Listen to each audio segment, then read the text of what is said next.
उन समस्त ऋषियों की जो चेतनाएं हैं, उन समस्त ऋषियों के द्वारा संचालित जो योजनाएं हैं, उन्हें फिर से जगाना पड़ेगा।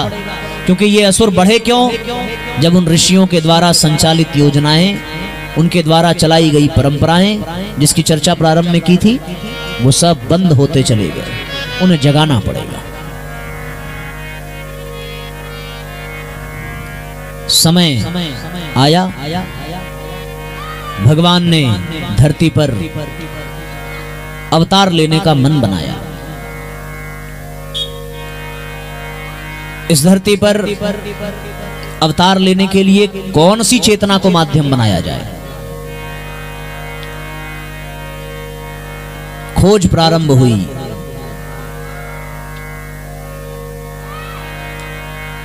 जब जब पीड़ित पाप पतन से ये धरती हो जाती,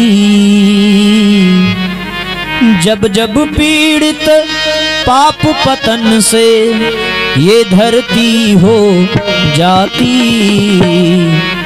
तब तब रूप धर धर के ईश चेतना आती,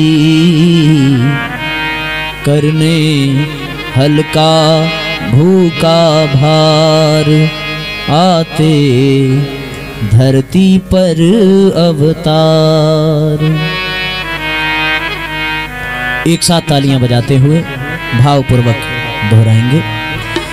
जब जब पीड़ित पाप पतन से ये धरती हो जाती, जब जब पीड़ित पाप पतन से ये धरती हो जाती, तब तब नए रूप धर धर कर ईश चेतना आती, तब तब नए रूप धर धर कर ईश चेतना आती, करने हल्का भूखा भार आते धरती पर अवतार, करने हल्का भूखा भार आते धरती पर अवतार।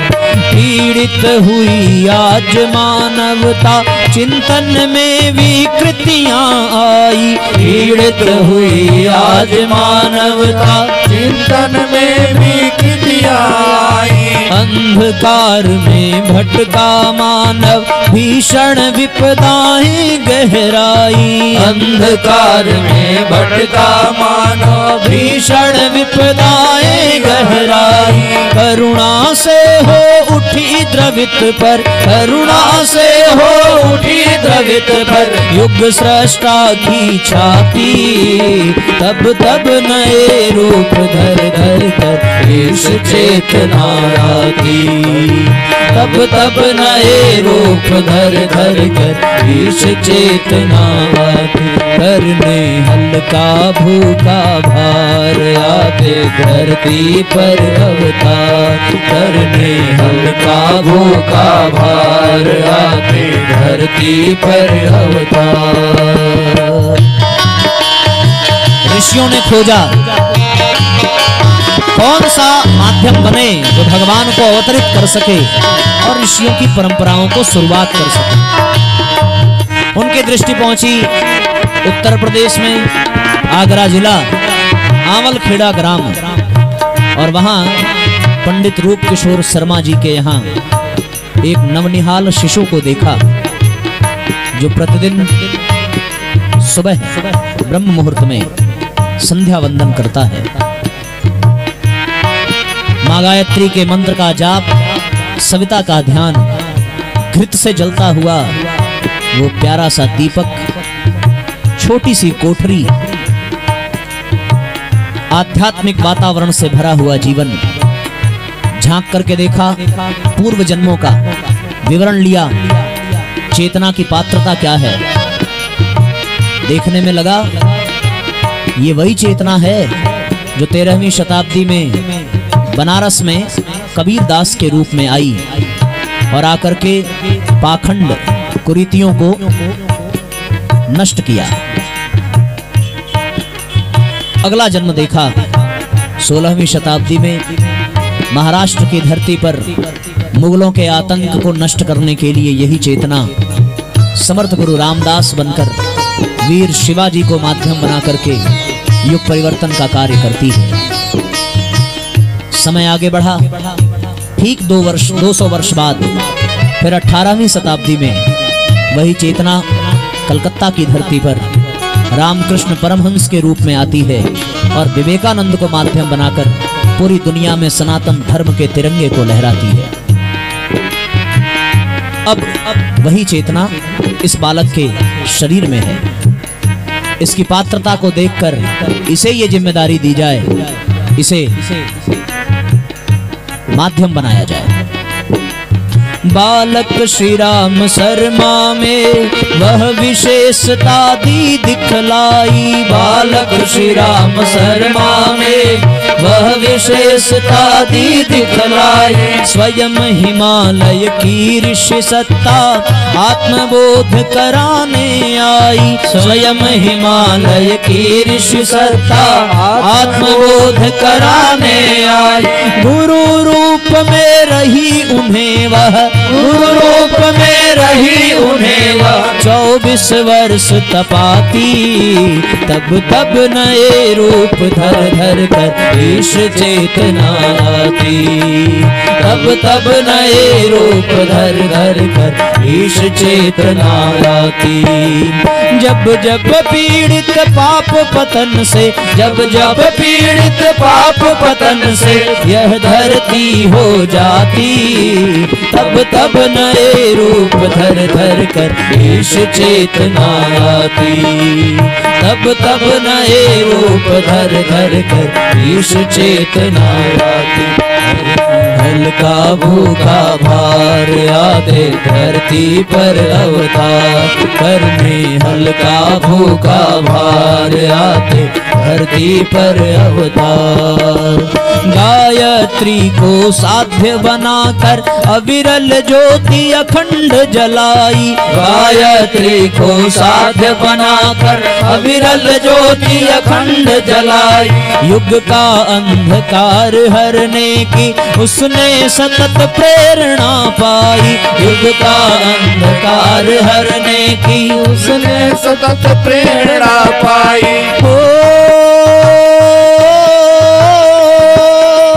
बनकर ज्योति अखंड रही वह, बनकर ज्योति अखंड रही वह ज्ञान क्रांति चलवाती।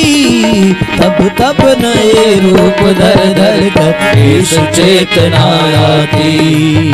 तब तब नए रूप धर धर कर ईश चेतना आती। करने हल्का भूखा भार आते धरती पर अवतार। करने हल्का भूखा भार आते धरती पर अवतार। आते धरती पर अवतार। आते धरती पर अवतार। आते धरती पर अवतार।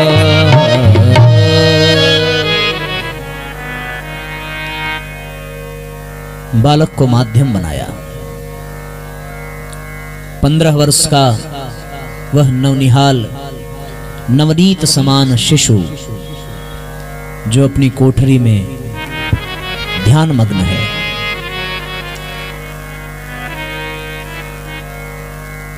जिसके शरीर में वह दिव्य चेतना विराजमान है, जो पिछले 4 वर्षों से इस विश्व ब्रह्मांड के लिए अपने आप को तपा रही है और मार्गदर्शन दे रही है। जब ऋषियों ने उसी चेतना को इस बालक के भीतर देखा तो उन समस्त ऋषियों के अध्यक्ष, उन समस्त ऋषियों के नेतृत्वकर्ता, नंदनवन हिमालयवासी परम पूज्य प्रातः स्मरणीय दादा गुरुदेव सर्वेश्वरानंद जी ने मन बनाया, हर जन्म की भांति इस जन्म में भी इसी चेतना को माध्यम बनाया जाए और युग परिवर्तन की आधारशिला रखने के लिए इसे ही तैयार किया जाए। वसंत पंचमी का पावन पर्व था और उस पावन पर्व पर जैसे ही बालक श्री राम अपनी कोठरी में बैठे, ध्यान चेतन अचेतन मन को पार करता हुआ सहस्त्रार में जाकर स्थिर हुआ, मानो समाधि सी लग गई हो। मुख में गायत्री का मंत्र, उंगलियों में फिरती हुई तुलसी की माला, आज्ञा चक्र पर ललाट पर चमकता हुआ सविता का तेज, अपने आसन पर बैठकर ध्यान मग्न होकर भावपूर्वक चल रही उपासना, पूजा की वेदी पर रखा हुआ एक छोटा सा दीपक, और उस दीपक की लौ से अचानक एक प्रकाश की किरण फूटी। पूरे कमरे में ऐसा प्रतीत हुआ मानो करोड़ों करोड़ों सूर्य एक साथ उदित हो गए हों। बोलिए दादा गुरुदेव की जय, बोलिए परम पूज्य गुरुदेव की जय। आलोक से परिपूर्ण वह कमरा जैसे ही सामने प्रकट हुए और प्रकट होकर के परिचय कराया। बालक श्री राम कर रहे थे उपासना, जब दादा गुरुदेव प्रकट भये उनके सामने। बालक श्री राम कर रहे थे उपासना, जब दादा गुरुदेव प्रकट भये उनके सामने। दादा गुरुदेव प्रकट भये उनके सामने। परिचय कराया पूर्व जन्मों के संबंध, स्वयं गुरुदेव लगे उन्हें पहचानने।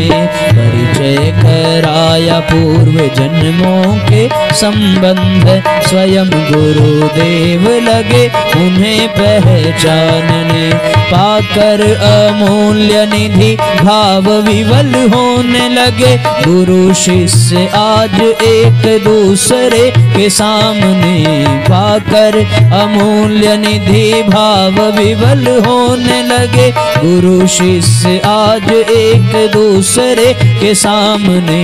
बनकर कठपुतली डोर सौंप दी तब जीवन के, ओ भक्त लगा भगवान के इशारों पर, भक्त लगा नाचने। भगवान के इशारों पर भक्त लगा नाचने। अनेकानेक जन्मों का दर्शन कराया और दर्शन करा करके ये स्मरण दिलाया कि इस बार का भी जीवन तुम्हारा विश्व के कल्याण में ही लगेगा। किसी उद्देश्य से तुम आए नहीं हो, तुम्हें भेजा गया है। हे श्री राम, तुम्हें ही माध्यम बना करके हर बार की तरह इस बार भी नवयुग की वापसी की रचना करनी है, सतयुग की वापसी करानी है। मनुष्य में असुरत्व को मिटाकर देवत्व को जगाना है। धरती पर पुनः स्वर्गीय वातावरण को बनाना है। जितनी कुप्रथाएं हैं, जितनी कुरीतियां हैं, जितनी को प्रवृत्तियां हैं, उन सबको हटाना है। इस बार पुनः तुम्हें ही मेहनत करनी पड़ेगी।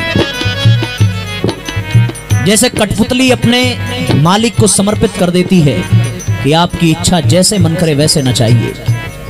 जैसे बांसुरी अपने बजाने वाले को समर्पित कर देती है कि जितना फूको उतना बजूंगी। जैसे पत्थर किसी मूर्तिकार को समर्पित कर देता है, जैसे बनाओगे वैसे बनेंगे। जैसे पत्नी अपने पति को समर्पित कर देती है, जैसे शिष्य अपने गुरु को समर्पित हो जाता है, जैसे भक्त भगवान का हो जाता है, उसी प्रकार श्री राम ने दोनों हाथ जोड़े और अपने आप को अपने भगवान के, अपने गुरुदेव के चरणों में समर्पित करते हुए कहा, भगवान मेरा कोई अस्तित्व नहीं है, आप जैसे कहेंगे मैं वैसा करने को तैयार हूं। मुझे मेरे जीवन का उद्देश्य मिल गया, मुझे मेरे जीवन का लक्ष्य मिल गया। आप रास्ता दिखाते रहें, चलने की जिम्मेदारी हमारी है। श्रद्धा हमारी, शक्ति आपकी, समर्पण हमारा, सहयोग आपका, विश्वास हमारा, संरक्षण आपका, शरीर हमारा, चेतना आपकी, माध्यम हम, करेंगे आप। ऐसा समर्पण जब सुना तो दादा गुरुदेव ने कुछ जिम्मेदारियां प्रारंभिक दी। 24 वर्षों तक कठोर तप करना है, छाछ और जौ की रोटी खा करके, जिस गायत्री को, जिस सद्ज्ञान को माध्यम बना करके इस दुनिया में देवत्व को जागृत करना है, उस गायत्री के 24 शक्तियों को, उसके 24 अक्षरों को, चूंकि हर अवतार के समस्त कार्यों को इस एक ही अवतार में पूर्ण करना है, इसलिए 24 अवतारों को साधने की आवश्यकता है। अपने भीतर की पात्रता को बहुत उत्कृष्ट बनाना है। 24 लाख के 24 महापुरुष शरण करो। जिस अखंड ज्योति के प्रकाश से मेरा प्राकट्य हुआ है तुम्हारे कक्ष में, ये प्रकाश कमजोर न पड़ने पावे, ये अखंड हो। इसी को माध्यम बना करके दुनिया में वह दिव्य ज्ञान उतरेगा जो अखंड ज्योत के माध्यम से प्रत्येक दरवाजे तक पहुंचेगा। नवयुग के वापसी का संदेश लेकर गायत्री और यज्ञ की स्थापना करता हुआ यह दिव्य प्रकाश एक समय में पूरे विश्व ब्रह्मांड को अपने आलोक से आलोकित करेगा। दुनिया को बदलते हुए दुनिया वाले देखेंगे और नवयुग के स्वागत के लिए तुम्हें वातावरण बनाना पड़ेगा। समय बीते, ये देश अभी परतंत्र है, कुछ पल के लिए इसमें अपने आप को नियोजित करो ताकि तुम्हारे भीतर तुम्हारे व्यक्तित्व का निखार हो सके, परतंत्रता में भी उस परिस्थिति के साथ लड़ने की शक्ति आ सके। कुछ वर्षों बाद ये देश आजाद होगा और इसकी आजादी के पश्चात भौगोलिक दृष्टि से ये अवश्य आजाद हो जाए, पर नैतिक, बौद्धिक और आध्यात्मिक क्रांति लानी पड़ेगी और इस राष्ट्र को स्वतंत्र बनाना पड़ेगा। गुरुदेव ने दादा गुरुदेव को समर्पण किया। जाते जाते कह गए कि कई बार तुम्हें हिमालय भी आना पड़ेगा और आकर के उन परंपराओं पर विचार करना जो मिट चुकी हैं, मर चुकी हैं, और जिनके मिटने से, जिनके मरने से मनुष्य में असुरता आई है। असुरता को हटाना है तो उन परंपराओं को जगाना पड़ेगा, उन प्रथाओं को चलाना पड़ेगा जिसके लिए ऋषियों ने अपने आप को तपाया, गलाया, मिटाया। पुनः वो समय आ गया है, माध्यम तुम्हें बनना पड़ेगा। बुलाया गुरुदेव ने पहली बार और हिमालय में नंदनवन, जहां पर सशरीर कोई जा नहीं सकता, उन कंदराओं में विराजमान वो समस्त ऋषि सत्ताएं जिन्हें हम शास्त्रों में, पुराणों में पढ़ते हैं, आज भी सूक्ष्म रूप में वहां अपने आप को तपा रही हैं। पर उनको एक कष्ट है, एक दुख है कि उनकी परंपराएं इस धरती से विदा हो गई, उनका वंश आगे न बढ़ सका। दादा गुरुदेव गुरुजी को लेकर के उन कंदराओं में गए, उनका दर्शन कराया। सूक्ष्म रूपधारी वो सत्ताएं गुरुदेव को सुपात्र जान करके दर्शन देती हैं। भाव भरी इस भेंट पर सभी भावपूर्वक तालियां बजाइए और एक साथ दोहराइए। भाव भरी इस भेंट पर मन में हर्ष अपार, भाव भरी इस भेंट पर मन में हर्ष अपार। सूक्ष्म रूप धारी ऋषियों को, सूक्ष्म रूप धारी ऋषियों को नमन है बारंबार,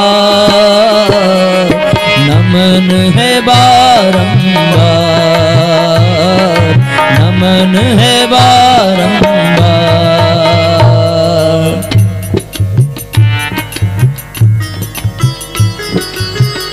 आज उस हिमालय की गुफा में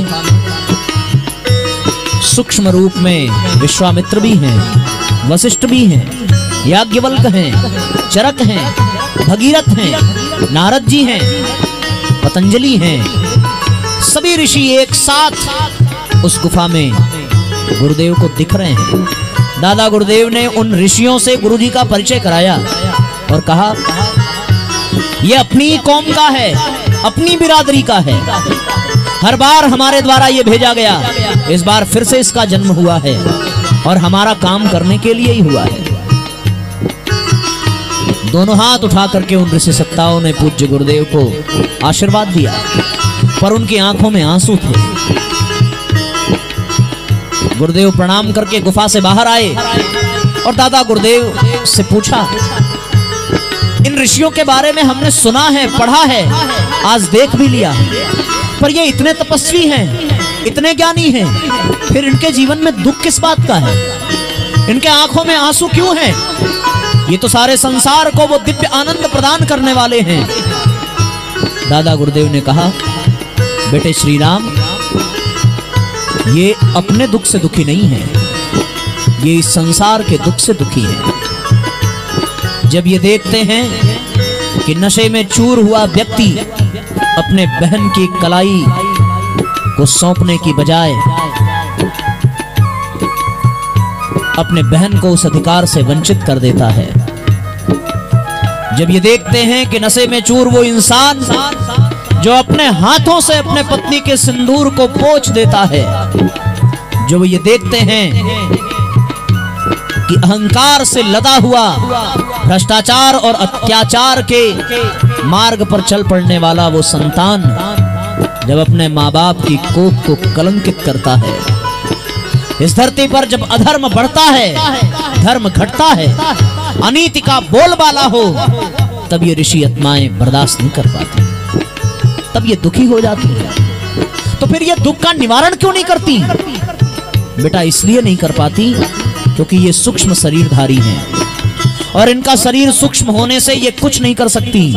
इन्हें कोई स्थूल शरीर वाला माध्यम चाहिए जो इनके अधूरे कार्य को पूरा कर सके और इस दुनिया में फिर से आनंद का, प्रेम का, भाव का संचार कर सके। गुरुदेव क्या करना होगा? श्री राम, इनकी सोई हुई मिटी हुई परंपराओं को पुनर्जागृत करना होगा। जैसे पतंजलि ने योग का प्रचार किया था और संसार में सर्वत्र निरोग ही निरोग थे, उसी तरह योग को आगे बढ़ाना होगा। जिस प्रकार से वशिष्ठ विश्वामित्र ने गुरुकुल और गायत्री को माध्यम बना करके इस जगत का कल्याण किया, फिर से वो परंपराएं चलानी पड़ेंगी। याज्ञवल्क ने जैसे यज्ञ को माध्यम बनाया और यज्ञ को माध्यम बना करके देवताओं को पुष्ट करके इस धरा पर पर्जन्य की वर्षा के माध्यम से समृद्धि और वैभव की स्थापना की, पुनः यज्ञ चलाना पड़ेगा। जिस प्रकार से महर्षि वेदव्यास ने समस्त वेदों और पुराणों को लिखा और उन्हें घर घर तक पहुंचाया, उन वेदों को एकत्रित करना पड़ेगा, इकट्ठा करना पड़ेगा और उन्हें फिर से नया सृजन करना पड़ेगा। जिस प्रकार से सूत शौनक आदि ऋषियों ने कथा को माध्यम बना करके, व्यासपीठ को माध्यम बना करके इस संसार में ज्ञान यज्ञ का प्रचार किया, फिर से वो परंपरा श्री राम चलानी पड़ेगी।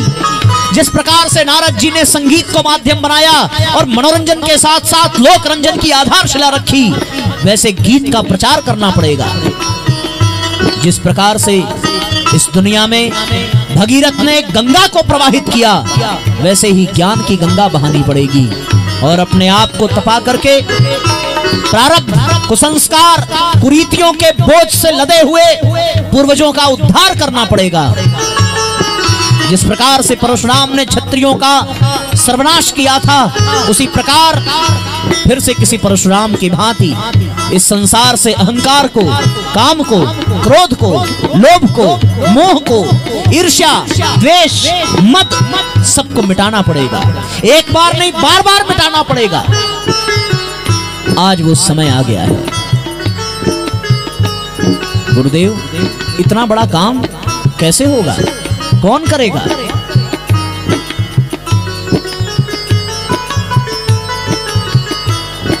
वो छोटा सा बालक निराश होकर के, उदास होकर के, अपनी नजरों को झुकाकर, अपने चेहरे को लटकाकर सिर पे हाथ रख करके वहीं बैठ गया। दादा गुरुदेव ने कहा तुम क्यों चिंतित हो गए? गुरुजी ने कहा गुरुदेव विश्वास करिए, यदि मेरे अंदर योग्यता होती, मेरे अंदर सामर्थ्य होती तो मैं अवश्य ये कार्य आपको करके दिखाता। फिर भी आपने जो कहा है उसे कर ही रहा हूं। यदि और कुछ अपेक्षा हो तो मुझे आदेश दीजिए। मैं आपको ये वचन देता हूं कि इस शरीर में रक्त की अंतिम बूंद तक इन ऋषियों की परंपराओं को पुनर्जागृत करने के लिए अपने आप को न्योछावर कर दूंगा, अपने आप को कुर्बान कर दूंगा। आप आदेश करें।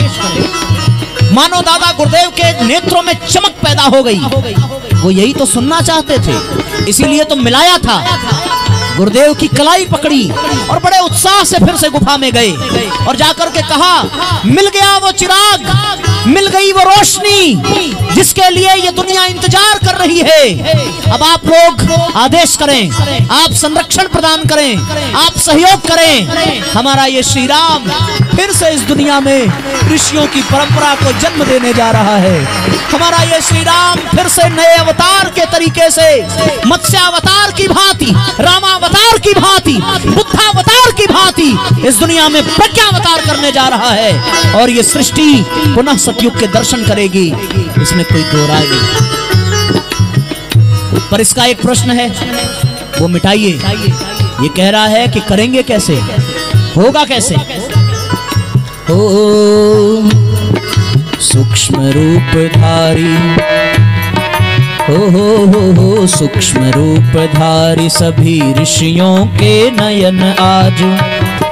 दादा गुरुदेव संग श्री राम को निहारती, दादा गुरुदेव संग श्री राम को निहारती। फिर से प्रारंभ हो धरा पे ऋषि परंपरा, बस यही है चाह उनकी आत्मा पुकारती, बस यही है चाह उनकी आत्मा पुकारती। आंख भर आई और हृदय हुआ व्याकुल है, आंख भर आई और हृदय हुआ व्याकुल है। मानवता आज चाहूं और है कराहती, सारा कार्य सिद्ध हम, सारा कार्य सिद्ध हम करेंगे श्री राम। तू तो केवल बन जा रे ऋषि परंपरा का सारथी, केवल बन जा रे ऋषि परंपरा का सारथी, केवल बन जा रे ऋषि परंपरा का सारथी, केवल बन जा रे ऋषि परंपरा का सारथी।